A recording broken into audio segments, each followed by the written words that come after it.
And welcome to Pro Wrestling Inside Now. And yes, hopefully you're watching on Facebook. If Facebook is up and running and we didn't lose everything and not even on the air anywhere, it could happen. It could. Let's have it. Let's have a roll call. If you're on Facebook, let's hear you from you real quick. Yes, if you're on Facebook, let us know. Because we don't know. We may not even be on Facebook. Who knows? Yeah, we have. If you're on YouTube, go ahead and tell us if you're on YouTube as well. That's exactly. But welcome right now to Pro Wrestling Inside and Out, and we're going to talk professional wrestling right here on Pro Wrestling Inside and Out. We're going to be talking a little bit of everything, but the first thing that we need to talk about, Jack, is you've got an event coming up. I believe it's this weekend, correct? This coming Saturday. Sure do. That's going to. Yep. I need to pull the picture up myself for all the details. But this is another opportunity for you to meet Jack on Saturday, October 9th from 12 to 4 p.m. And I'll let you go. This is sponsored by the city of Oxford and Hooligan Harley Davidson. It's going to be a bike show. If you're a bike rider, there's of course a fee, just like on any bike rides. But all the proceeds go to Rainbow Omega, which is a special needs group there in Oxford. So everything that we raise there is goes to them. It's going to be at the Oxford Softball Complex on Recreation Drive. It's going to be door prizes, division awards.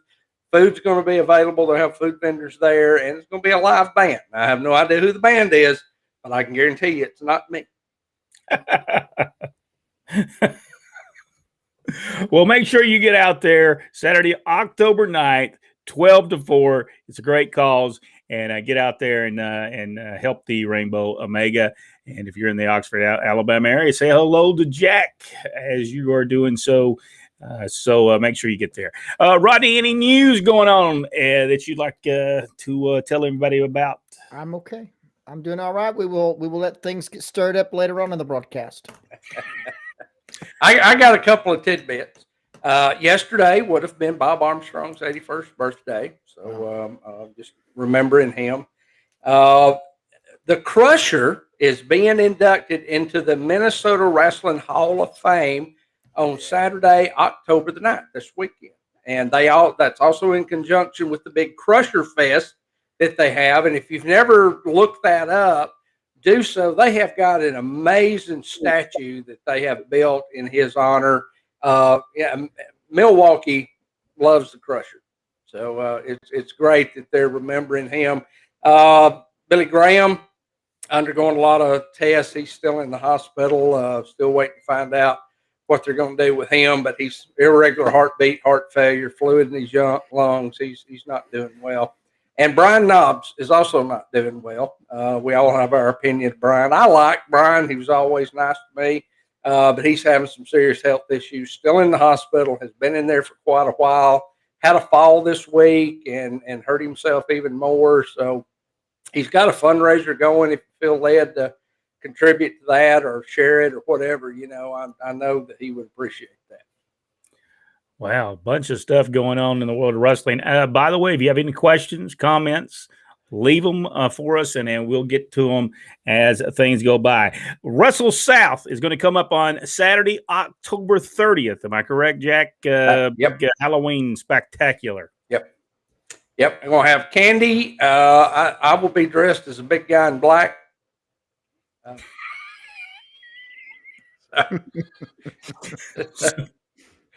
But yeah, we got a great card that night. The second round of the tag team tournament will take place. Got a great defense with Orion Bishop defending the title, and this will be his first defense. So it's going to be a huge night. All right, so get out there if you live in Arab, Alabama, around the Arab, Alabama area. It's a good trip. Just take a trip that day, Saturday, October 30th, in Arab, Alabama, the Rec Center. Anything else going on before we talk to the insiders? We'll go ahead and just jump right to it. I think that's it. All right, there we go. Let's see what people have to say, and then we'll I'm pretty sure something's going to come along, and we'll stir it up just a little bit, as Rodney says. Hello, and Facebook is finally back on. Yes, I did not think it was going to come back on. I thought we were going to see it not come back on. Hello, guys. Brian Young, how you doing, Brian? He is going to come on here soon, and he's going to tell us a little bit about what happened between Jerry Lawler, Andy Kaufman, and why it could have been bigger than it was. So we'll figure out what that was all about. We'll bring him on one day and find that out. Michael Barr said, congratulations, Jack. Jason Mundy is with us. Mike Rollerson.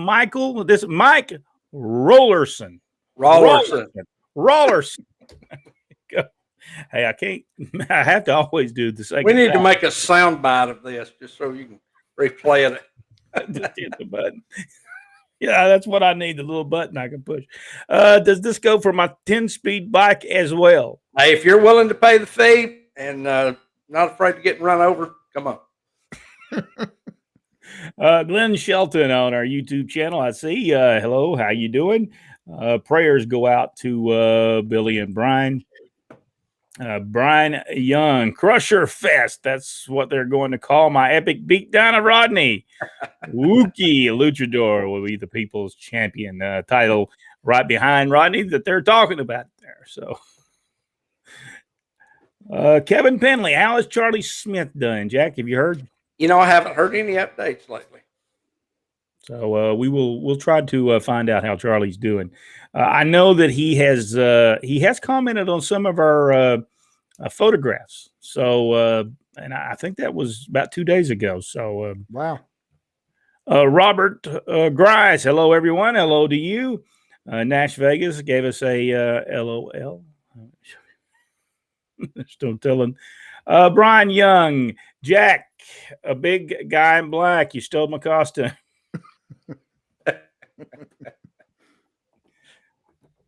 All right, now Charles Bellflower. Jack, are you and other promoters requiring your wrestlers to have COVID shots? Here in Alabama, we're under the State Athletic Commission, and they've lifted all requirements. They never required a COVID shot. They did require a COVID test for a good while, but that was lifted the first of this year. So we're, whatever they mandate was what we would have to do. But so far, it's like everything else that goes under the Athletic Commission here, and nothing gets done.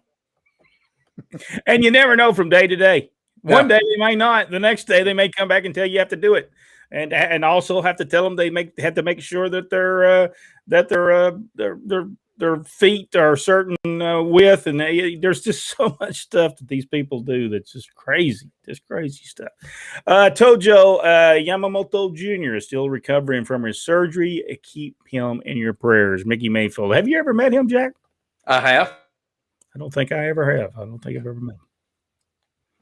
Kevin Penley. What big promotion did Orion Bishop wrestle for, Jack? Orion wrestled for a lot of the promotions around the Southeast, independent promotions. He's been on a lot of those that, have televised events. He's always been a big star. He stepped away from wrestling for, I'm going to say, close to 10 years.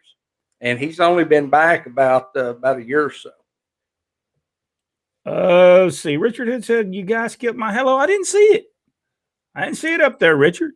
Sorry. I did not see that up there. But weird things have happened today. So finally, the great one has arrived.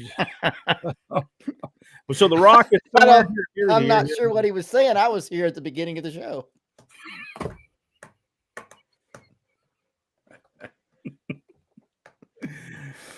Let's see. COVID shot booster is required here in Southeast Alabama. No, not for wrestlers. It's not. The shot is not required. Not even the COVID test is not required in the state of Alabama anywhere.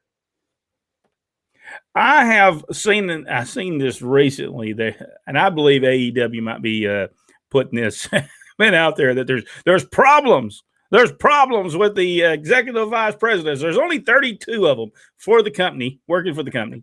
And all 32 are having some problems with each other now because, everybody that probably came in there, they all probably they considered them the executive vice presidents.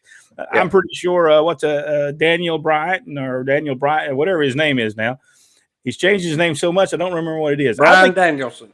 I think it should just go as the American Dragon or whatever that name is for him. I think that's just going to be much easier for him in the long run. But I'm pretty sure he is. I'm pretty sure Adam Cole is an executive vice president. There's a bunch of them there, but I think they're the ones that said it, saying there people having problems. What do you think, Roddy? Is that set by the company to say? It's possible, but I wouldn't doubt that there isn't any problems, because when you have everybody's been promised the same thing. I don't treat anybody any different. Everybody here is an executive vice president. Everybody has the same responsibilities. I can just imagine the heads. Well, he told me, and what Khan's doing is he tells one person one thing, and he turns right back around and tells this next person that he talks to the exact same thing. So now both of them says, well, now we're both running the place. We're running the place. So now it's the collision. These heads are beginning to butt into place. I wouldn't doubt it at all. They're saying no problems. They're having no problems, and I'm pretty sure they're not really having any problems. I mean, when you're making that much money, Jack, do you really think they're having many problems with each other? I don't. And here's the thing: is when they started, Tony Khan was smart enough to know he didn't know anything about wrestling. So he needed to surround himself with people who did know a little bit about what was going on. And I thought making all of those guys executive vice presidents was probably a smart idea to begin with. And I also think that it's an even smarter idea now to pull away from them. You can only have one person over a company. You can't have, too many roosters in the hen house, so to speak. I think they're going in the right direction. From my understanding, most of them have kind of backed away from really doing any kind of office type work anyway. I think one of the Slap brothers, whatever they're called, I believe he's over filming some content for their internet shows and stuff like that. And I think that's pretty much all he does. As far as I know, Cody's the only one who actually does anything in the office, and his wife Brandy does stuff in the office. So the rest of them, they knew, I think, what they were there for, to smooth things and as much as possible, and help get in touch with the talent that they wanted to bring in. And but Tony's doing a great job. He's picked up a lot, and he's taking full responsibility too for everything, which I think is really huge. And they've got the 1.2 million. Very good. They've maintained it. So let's hope they can keep it going. Victor Nash has the question. He said, where do you guys think Bray Wyatt will end up signing with, since there's no complete call? Well, we know, I think he's going to AEW. Rodney? Oh yeah, Tony is ready to, willing, able to pay anybody that comes from WWE whatever they want. So sure, why not? Yeah, I think AEW. I could see Impact, because from what I understand, they're making a major play for him. I don't see how they can afford him, but maybe they can. But then again, with the working relationship between AEW and Impact, they may work a deal where he's signed to one and able to work both, and that way both companies are not so indebted as to what he's asking for. He's going to be asking for a lot, because of leaving WWE the way he did. So, and they know it works. Yep, they know it works. You bring a guy from WWE and bring him on that show, they're going to bring ratings in. They know it's going to work. So he's going to get what he wants out of AEW. AEW has too many yes men, and nobody is acting the heavy behind the scenes. And when you do promote one person above anyone else, you're in for trouble. I wish them luck, but I can see this getting bad. Yeah. I wish that is one thing I would say is Tony needs a booker. Yeah. He needs a guy under him that is not afraid to handle that dirty work, whether that's Tully or Arn or Jake or whoever. But you need somebody that knows what they're doing and is not afraid to hurt people's feelings, because you can't be everybody's buddy. And the first thing they need to do is tell people, for goodness sakes, quit doing the super kick. Yeah. Quit doing super kick. The thing is done at least 50 times within a match. And it's all those guys that came, because I think prior to that, I think all these guys might have worked for Ring of Honor, and they did it there too. Oh, yeah. I mean, man, kid. Well, unfortunately, it's becoming a rampant everywhere. New Japan does it, everywhere. It's just, at least in New Japan, they make contact. you know what somebody should have done? Somebody should, at this point in time, go and get that move trademarked so nobody can use it. And then when they do, bam, they're going to get paid every time. hey, off subject, but while I'm thinking of it, I saw Ricky Morton post today that he and Robert now own the trademark for Rock and Roll Express. After all these years, they finally got the trademark. Well, there you go. So that's good for them. Darn, that Tony just lost a great opportunity to come up with something new. Does AEW have real offices? Do they, Jack? I believe they do. I'm not for sure. I don't. If it is, it's in Jacksonville. I'm gathering that's where it's at.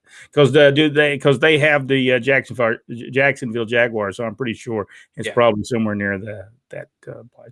Robert Grice, watching some old Continental Championship Wrestling. Whatever happened to Private Pile? Private Pile passed away, didn't he? That was Jay Strongbow's son. Yeah. And the DI. We had the DI on. Have you spoke with him, Jack? Yeah, I talked to him just a few days ago. We talk about it once a week or so. They seemed to get a push for a while. Yep. Yes, they did. He was DI was doing the Sergeant Slaughter, basically. Basically, that was his gimmick. Tremendous. He did a tremendous job at that, by the way. I always thought he was tremendous at it. And I think that what was Private? What was his name? Mark Young, what he wrestled as, but so I guess it was Mark Scarpa. Was his real name? Good guy, just a tremendous guy, and really wanted to do good in the wrestling business. Brian Young, Impact, is dishing out some bucks now that the New Japan Pro Wrestling has helped them draw a bit, but I think they're going to overspend and hurt themselves, and you got to be very careful of that because it can happen, and before you know it, you owe everybody in the country, and you're trying to figure out how to pay them. They're still going to have to make some fundamental changes. If they're going to keep that Friday night show on, they're going to have to start going live because their ratings are going down, not significantly, but they're dropping a little every week. So, and I think that's all because, spoilers. I mean, I think that more than anything that has ever happened to the wrestling industry, that has hurt us. Yeah, I agree. I don't know that I even say this name. Hey, buddy. Hello, guys. How are you doing? Victor Nash, what number are we on tomorrow? 77. Yes. We're on number 77. And so make sure you come and join us. Have number 77 ready. So. Private Pile was Jim Neighbors, and the DI was Jack Webb. Underrated film. You can't fool me. Other things in the news is WWE, I noticed, on NXT is advertising the youngest stars in wrestling, basically. What does this mean, Jack? I mean, I've seen it today. Are they going to have like a whole show of just some of the youngest wrestlers that's ever wrestled? Well, it's basically that's where their developmental is headed anyway. They want young, unsigned talents. They want people now with no wrestling experience whatsoever because they're finding that a lot of them are doing what I've always said. If you stay in the indies too long, you develop a style that is not conducive to the WWE.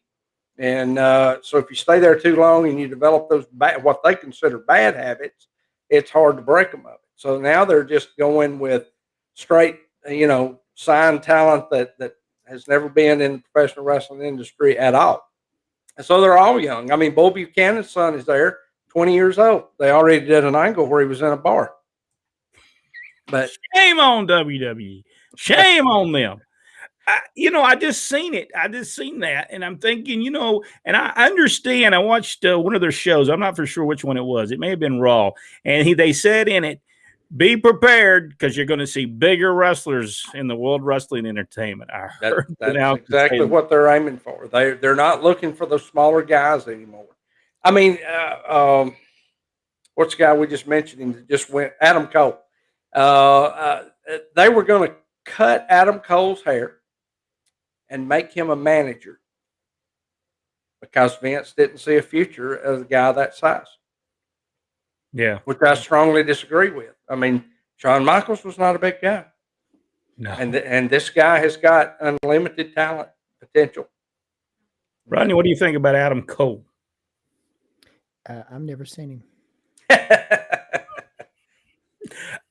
Honestly, I've never seen him. That's just, I don't watch. He is a great wrestler. He's a spectacular wrestler. And people say, well, they get mad and they go, well, Vince, I can't believe he's out of touch. Well, I don't think Vince is out of touch. And the reason I say he's not out of touch on this, he'll have a weekly meeting and they'll walk in and they'll maybe even a monthly, and they'll walk in and go, all right, on segment 3, we used Adam Cole. The segment went down 12%. And we've done that for probably the last 3 months. We use so-and-so, the ratings went down. I don't think their thought process is ever, did you get ratings? Did you draw money? Did people buy your merchandise? And if they didn't, they get rid of you. It's just pure and simple the fact that so when you look at the ratings, why would Vince go, oh, Adam Cole's so great, when the people that was against them on Wednesday nights, AEW was beating Adam Cole while he was on the main event? So why would he want to keep him? It would not make any sense. And how will he beat someone when he couldn't beat them? You're going to put him on that show. Now, how is he going to beat him when he couldn't even beat AEW when they were an upstart company? So it just makes a lot of sense why he wanted to change them. He wanted to change. And I think if he would have stuck around, I think he would have seen that they probably had something bigger for him.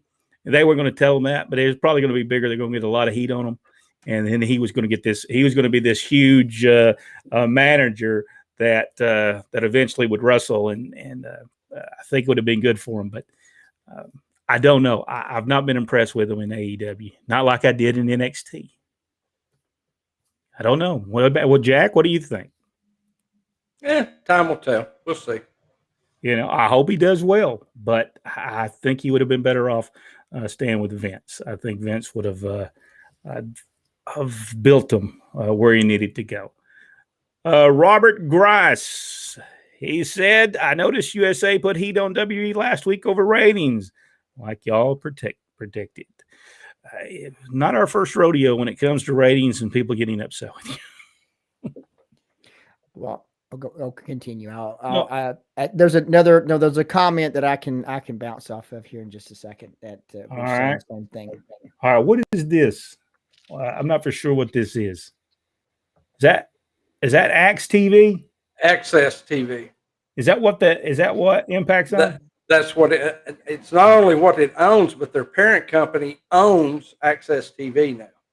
Oh, okay. So I was real upset because you had the Women of Wrestling and you had the New Japan program, and they took all that off for Impact. So I have boycotted last week. I watched bits and pieces of Raw, and I did enjoy it. I will say the last 2 weeks has been just really good. A lot of wrestling, not a lot of talk. However, I cannot say the same thing about SmackDown. It was basically all talk in the last show I watched. I watched last Friday, just this afternoon before we came on. Mostly all talk.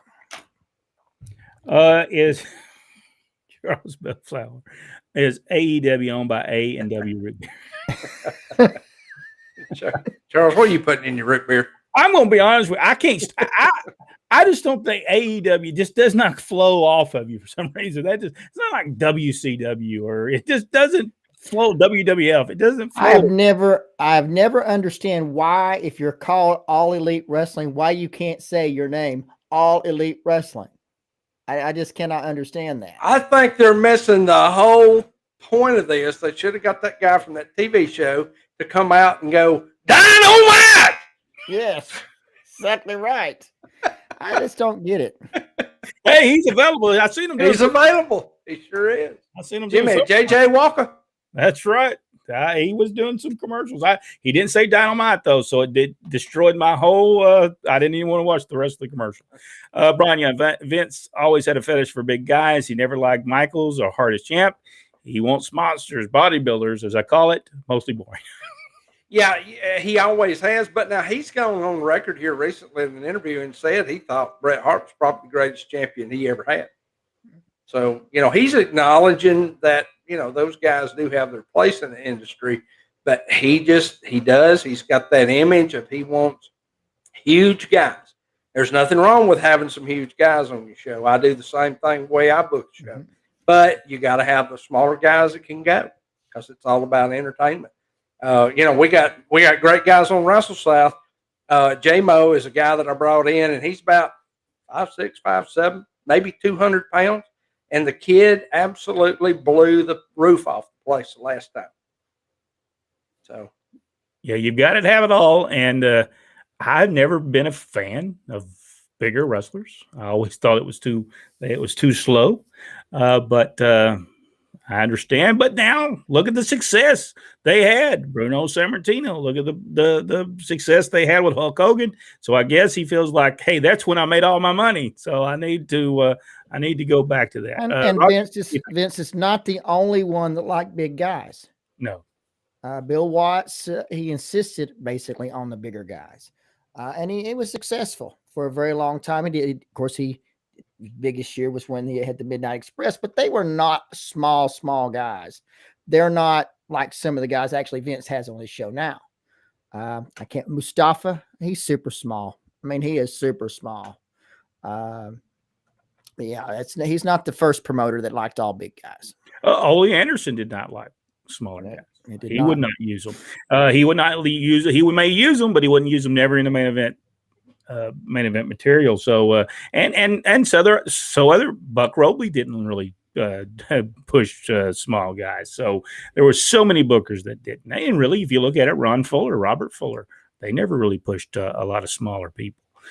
They always wanted somebody a little bigger because this was the thing Dad always said. Man, you can't be the guy sitting on the front row can't be bigger than you are. That's what he'd always say. Guy on the front row cannot be bigger than you. And that was true. That was true. Good workers come from ROH like others Ring of Honor. Yes, and they have some good stuff going on right now. Some great matches. Now, no angles, which will hurt them in the long run. Wrestling by itself, just plain out wrestling, does not draw you money. Never has, never will. It's always that's bullcrap you have to put in there, the angles and the programs and stuff that make it work. But the wrestling is really good there, though. If you've not watched it, turn that on. I think you'll enjoy the matches. They just need some storylines. It'd be helpful. Did Gordon Soley have any children? Yes, we were talking about. I think how many children did he have? 2 that I know of. Johnard is his son is a friend of mine on Facebook. Also, he had another one because he was the one that taped the shows. What was his name? For some reason, I'm thinking Greg, but I'm not sure about that. He would come to the Omni for a long period of time, and he would actually be the guy that taped it until they let Dad do it. And you can tell if Foley's son, it was smooth, looked great. If it was our father, it was way out over here. It was some over here. Dad was before his time in his camera work. If he worked for Vince, it would have been great. Yeah, Kevin Dunn would love Dad's camera work. That was what it was back then. It was everything. Right. But they were paying them pretty decent money, so they made them do everything. We want you to go out here, Ronnie. We need you to referee 3 matches, and then we want you to take your referee shirt off, and then we want you to put on your just put on a shirt and go out there and tape that thing. And if you have to, the referee gets knocked down, put it down, put your shirt on, go out there and Yeah. I've seen him do the taping with the referee shirt on. Yes. Yeah, he did it. He did it all back in the day. Enjoyed doing it. Georgia Championship Wrestling was his baby, and he enjoyed every moment of it. So I'm thinking. I know. Gordon has a daughter too, because she wrote a book, right? Yeah. Whatever that book is, that I think she's the one that wrote it.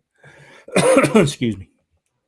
Eric Soley was his name. Eric Soley was the one that was doing the taping.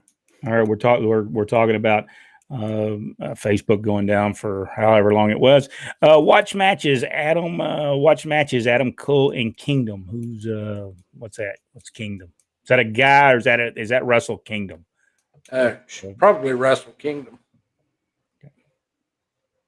Richard Hood said, "I don't see how you guys watch this stuff." I will tell you how, Richard. I would go ahead, Brent. Go ahead.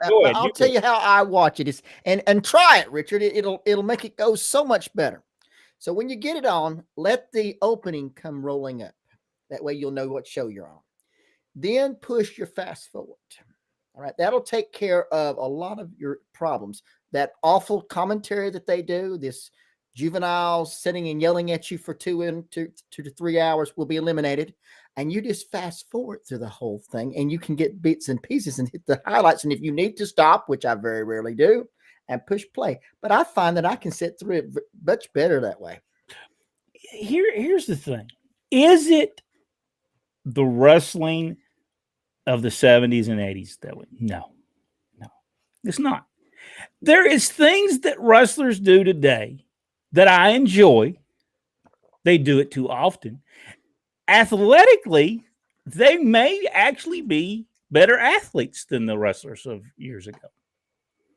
Are they better wrestlers? No. Are they better athletes? Yes, because they do some stuff that do some incredible stuff. Now, they shouldn't do as much as they do. I grant you that. They need to do one and then, go to a headlock and then go do another one. They don't have to stay in a headlock 22 minutes. They don't have to have a 22-minute headlock match. I mean, I'm not saying that, but at least go to a body part so they can build back up. So the fans actually have time to react to what they're doing. But as far as wrestlers, I think they do a good job. To me, their punches, most of their punches look good.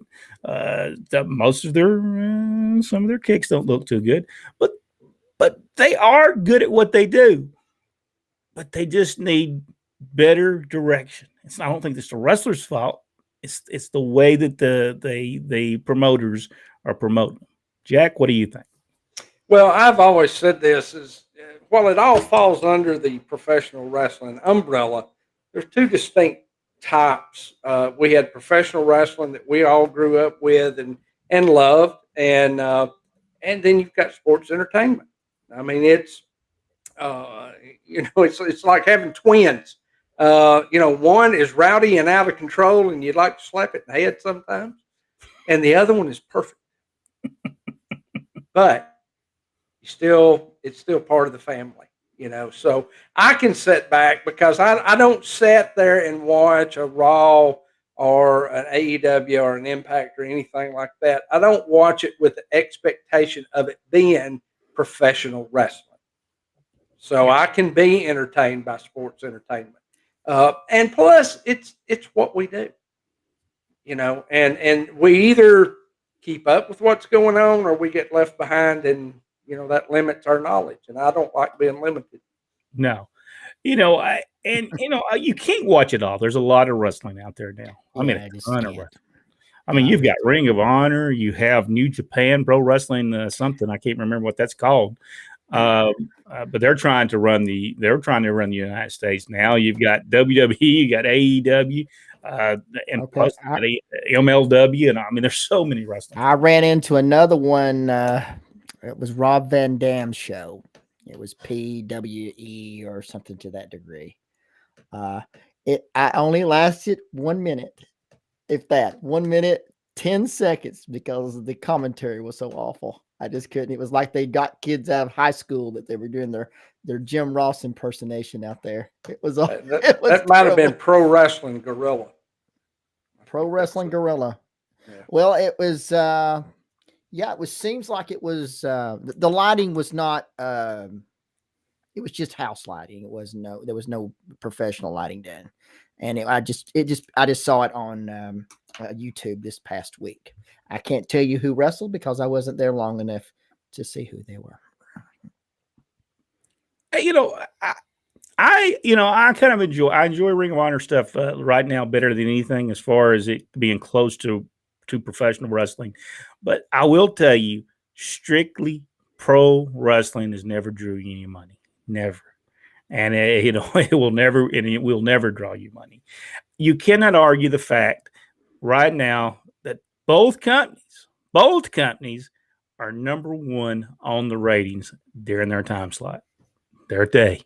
So there's somebody that likes to watch it. Somebody's out there watching it, and it is still number one on cable. So, well, even talking about Rampage's ratings going down on Friday night, they're still the number 3 rated show on Friday nights. Yeah. So, yeah, that's significant. You know, we can talk about, well, they need to do better, and they're only doing this number or that number. But the fact is, those numbers are hard, solid numbers. And unfortunately, it's not what it was. You know, there are people watching wrestling watched it? No, but they're still not watching. They're not watching Big Brother like they were watching.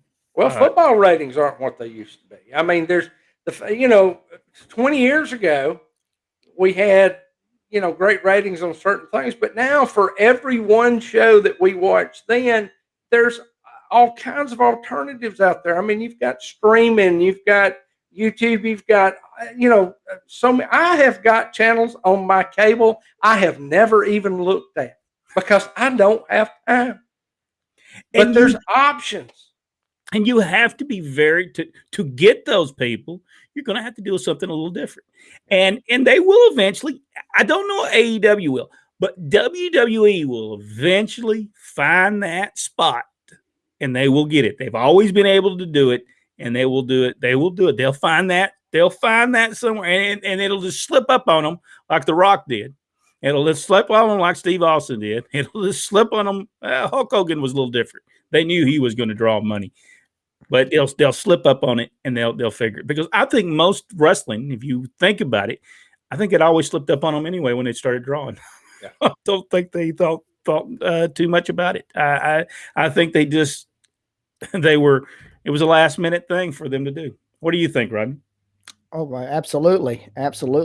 Nowadays, though, as I watch what I do get to see, the women are they're killing it. They really are killing it. And the last of SmackDown with Charlotte Flair coming and kicking everybody's tail, it was good. It was really good. They're getting ready for the triple threat match with Bianca Belair. I can't think of the other lady's name now. Oh, that's awful. Becky Lynch, the boss, Becky Lynch, and then I forget the other one that just came back, who I like a lot. The boss. I forgot her name now. But she's going to be in a triple threat match, and then right at the end, because Charlotte Flair has just been drafted to SmackDown, comes out there and she cleans house with all of them.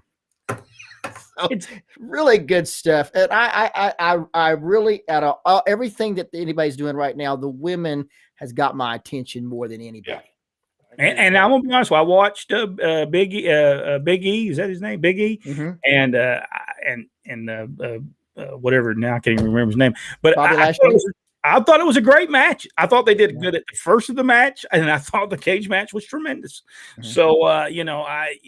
So I thought it was very important because he got, the way he won the match, by cashing in. Lashley was hurt, already been through a match.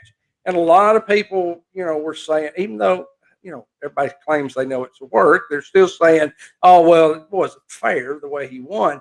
But then for him to go back and defend and retain that belt in that cage match solidified him as a champion.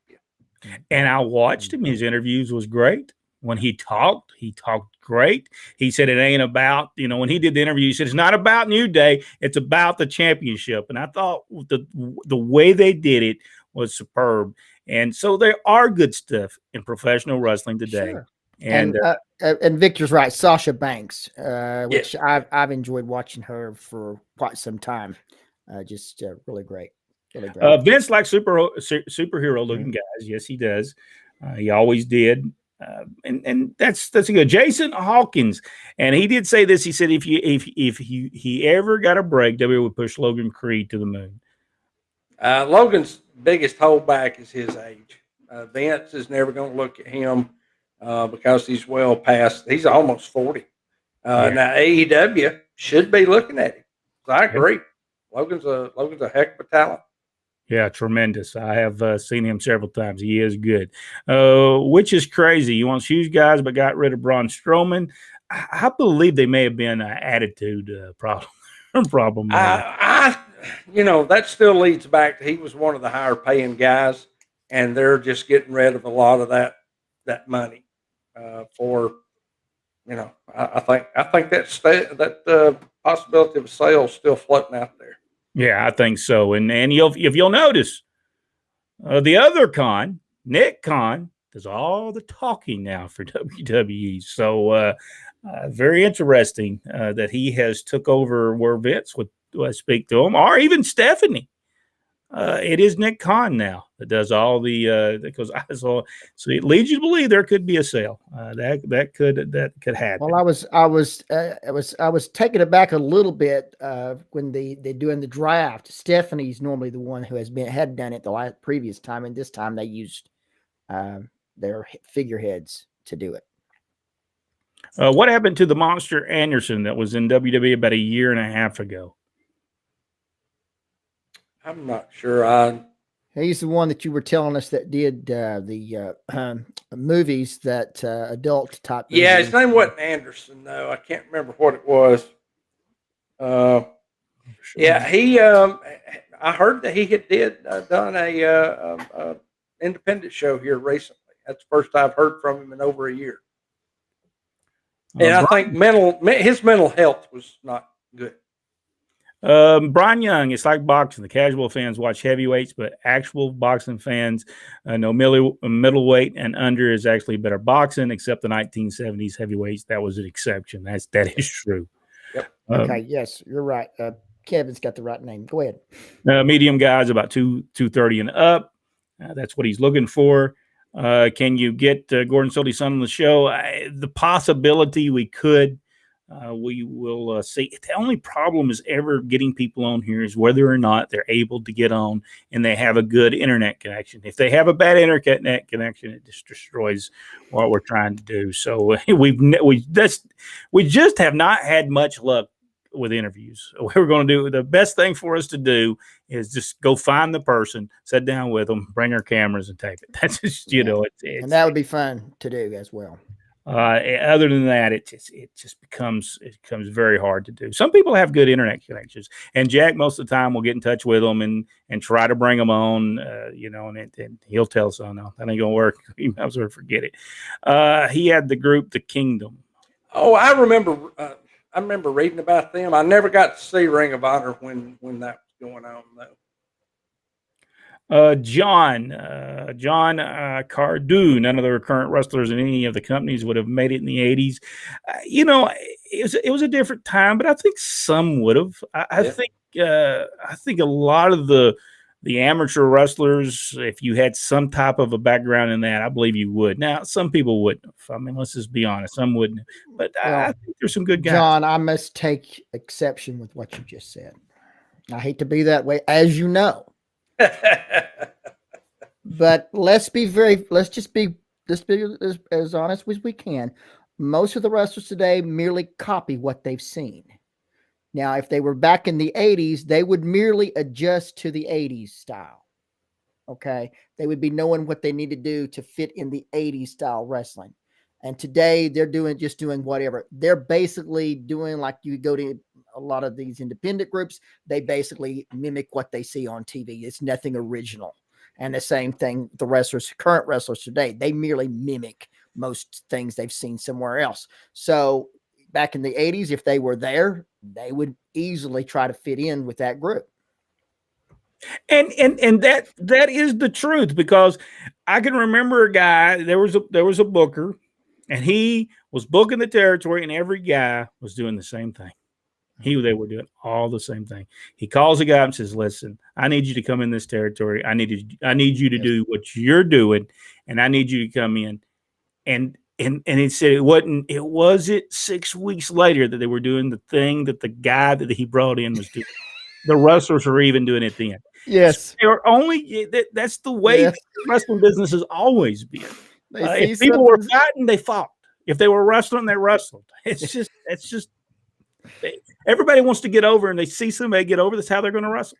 It's just unfortunately Yes, and it only takes one. The WWE could change if they only could get one over doing a different style. The entire group would start going that direction.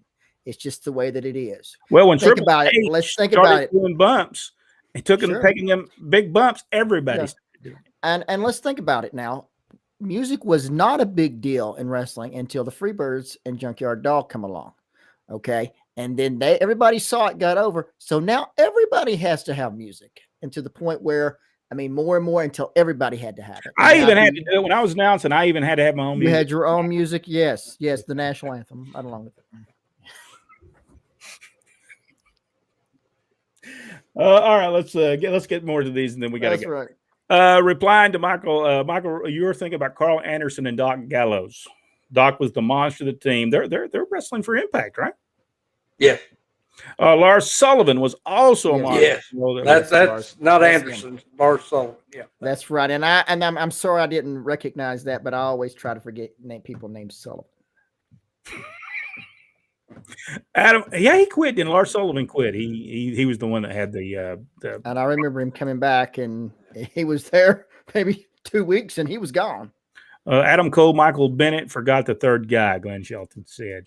Guys, what is the worst match you ever seen? Austin Idol against Baron von Raschke. Austin Idol against Baron von Raschke. Close second, Brian St. John and whoever you're wrestling, Chattanooga. I don't remember who it was. It was so awful. Nothing is bad as bad wrestling. Jack, what is the worst match you've ever seen? Oh, gosh, I can't even begin to.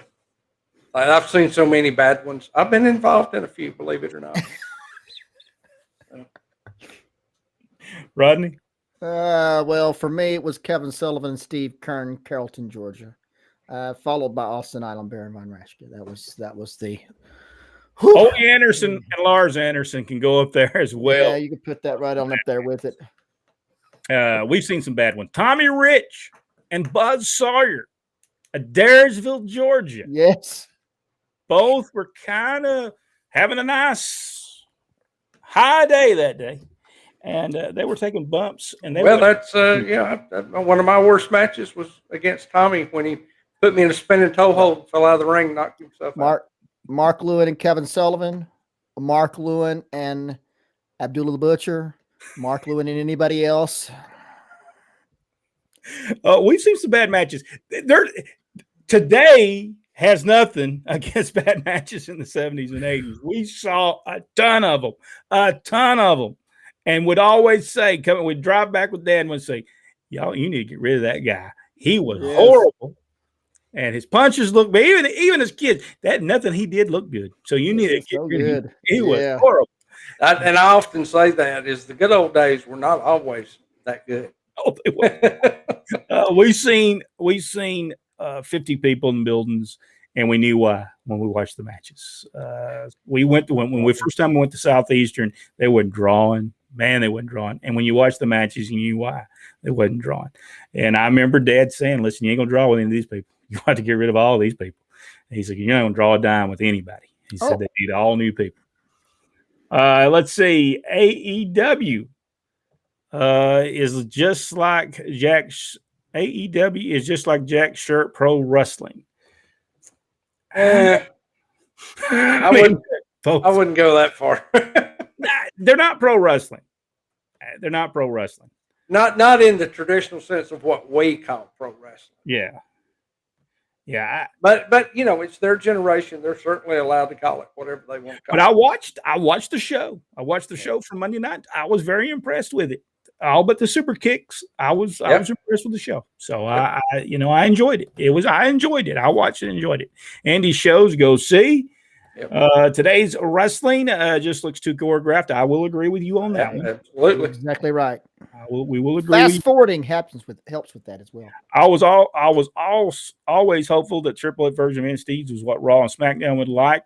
When Vince was gone, it was a legit wrestling product, great athleticism, and very little sketch comedy and stupid kids, except for that little Johnny Gargaccio or whatever his name is. And what was the thing about him going at home all the time? There are certain concessions that they still have to make to keep Vince happy. Man, that was horrible. And I'm sure Vince watches it and goes, "Where's the comedy?" That's true. Mid-South Wrestling here in Northwest Tennessee. Kevin, that hair gimmick, gotta go. Talking about Bianca Belair, Yeah, I don't like that thing either. Yeah, Sasha Banks is in Bobby Lashley. That's right. I'm sorry, I forget names. I do good to remember my name. Well, I'm sorry, I would have remembered, but again, now Bobby Lashley's one of those that would have not only survived back in the 70s, 80s, he would have been a huge major star. Yes. My only caveat to that is interview skills, the personality. Well, back then though, if you couldn't interview, they put a manager with you. That is correct. That is correct. He could have been with Teddy Long easy. Dang straight. Rodney, did you know Sasha Banks is the cousin of the rapper Snoop Dogg? I did not. Snoop Diggity Dog. Doug Masters is with us. How you doing, Doug? Make sure you go over there and check his show out. He has a podcast as well. Robert Grice, I think some of the disconnect with the product today from my generation could be in part due to forgetting that the WWF does not seem that concerned about reaching the 50-plus demographic. No, yes, they've completely forgotten about us. Yeah, and the majority of their people that watch their show is and we've discussed this on other shows before. You know that 50 up is the people with the most disposable income. So you'd think they'd be aiming at us a little bit more because you know what, we buy T-shirts now. We just buy them off Pro Wrestling Tees.com. Go buy a shirt. So there you go. He agrees with us. Whatever we was talking about, or agrees with someone. There you go. He was talking about it would the guys today make it in the 80s, and he said he agreed with us on that. Hey, I agree with you, Rick. Now I will agree with you that they need to tell the people the actions in the ring. Stay there. Stay there. Only match number 3 can go outside the ring. I saw where AEW was in New York last week, and the New York State Athletic Commission forbade them to do any over-the-top rope dives. Wow. I'm glad they did. And I thought, well, there's half the show gone. I wonder what else they're going to do. And to me, that allows for new ideas. There you emerge. Yeah, I agree with that. There's way too much of the outside stuff. I hope Dennis Gale gets feeling better. I understand he was in the hospital. I'm watching the show on Facebook. Yeah. Dennis, we will be praying. Double bypass, I believe, is what he had. So he's got a long road ahead of him, but he's making it. I'm guessing that's tonight. Jim Hardy, Damian Priest. Very, very impressed with Damian Priest. I truly do like him, even though he broke Sheamus's nose again on the last Raw. Yeah, that's the second time he's had his nose broken in the last couple of months. So I don't know what he did. I don't remember. I never saw it. Maybe it's time that he gets a nose reduction. That way it's not a perfect target for people. Who was the first music there to interest? I thought it was Road Warriors. No, it was on TBS. It was the Freebirds. I think even before that, Gorgeous George had. Right. And Dad said that there was a wrestler called the Matador that came out to music. Yeah, there were people with music even years ago. Widespread use, though. Very, very few. Right. Well, you know why, don't you? Because everywhere you went, you had to go take a big old record player with you. Yeah. And so you had to carry this record player, and you had to put it up there. You had to find some way to plug it up, and then you had to play for a record player. Freebird's music was on a record player, by the way, years ago. You used to have to take that with you until the tapes come out, and a lot of times that way 8-track. If you get you a good 8-track, this is before all this stuff was happening. But that's the reason. I mean, this is why we carried pens and pencils in our bags so we could rewind the tape. That's where right. It was marked. Take it up, and then because I had many an announcer come in and throw it back at me and say, "It ain't said, I ain't taking it."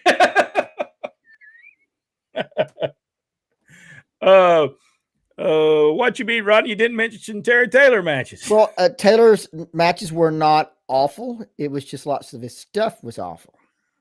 And yeah, I he had thought good matches. I was kind of like, standing in line at the concession stand, waiting on French fries again. When Terry Taylor, I said, "Well, Terry's wrestling this match. I'll just go to the restroom." I thought Terry was a great wrestler. I thought what he did was good. He developed that leg slap, which Terry Taylor should be the person that gets paid for that.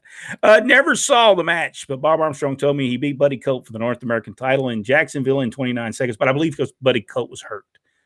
Yeah, and Buddy came back actually and beat him for the belt. And I saw his wife share a post the other day of where after Buddy's accident, he was still the champion, and they retired the belt, that version of the belt, and gave it to Buddy. She still has it. Wow, great deal. When you watch a wrestler look back, you know a dive. Or if they congregate on the floor, you can see it's coming from the ring. Have you guys seen a KLT show? Yes, I have seen bits and pieces of it. It definitely has an old school feel to it. Reminds me a lot of the days gone by at Diller's Music Park. Jack knows the guy very well. Becky DeRaw. So guess change belts. Damian Priest was ROH Punishment Martinez. Okay, did not know Martinez. Yeah, Martinez. All right. Rick Brooks, and we'll do one more because we are a little late. Chris Coe was using Alice Cooper music for his interests. Yes, he was. I remember that. He was a crazy, weird guy as well.